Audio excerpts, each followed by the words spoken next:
వేగమే అతని ఆయుధం. వేగమే అతని అహంకారం. కాని అదే వేగం భీముని ముందు ఎక్కువసేపు నిలవలేకపోయింది. హస్తినాపురాన్ని పాలించిన ధృతరాష్ట్రుడు గాంధారీదేవికి జన్మించిన 100 మంది కౌరవుల్లో 75వ కుమారుడు వాయువేగుడు.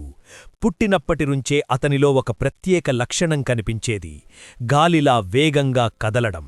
అందుకే అతనికి వాయువేగుడు అనే పేరు వచ్చింది. బాల్యంలోనే అతడు పరుగులు, రథసంచలనంలో అసాధారణ నైపుణ్యం కనబరిచాడు.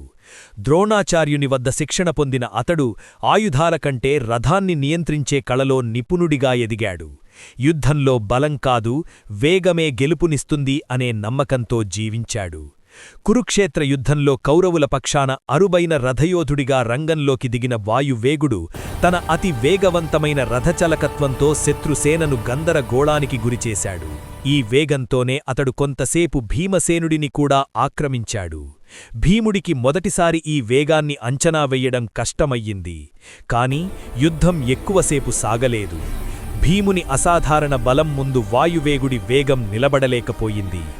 భీముడు ఒకే ఘోర దెబ్బతో వాయువేగుడి రథాన్ని, అశ్వాలను, రథసారథిని సహా నాశనం చేశాడు. రథం ధ్వంసమైన తరువాత యుద్ధభూమిపై పడిపోయిన వాయువేగుడు అక్కడే వీర మరణం పొందాడు.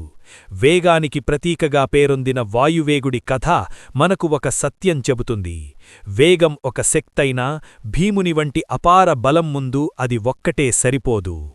ఇలాంటి వీడియోల కోసం మన ఛానల్ని ఫాలో అవ్వండి.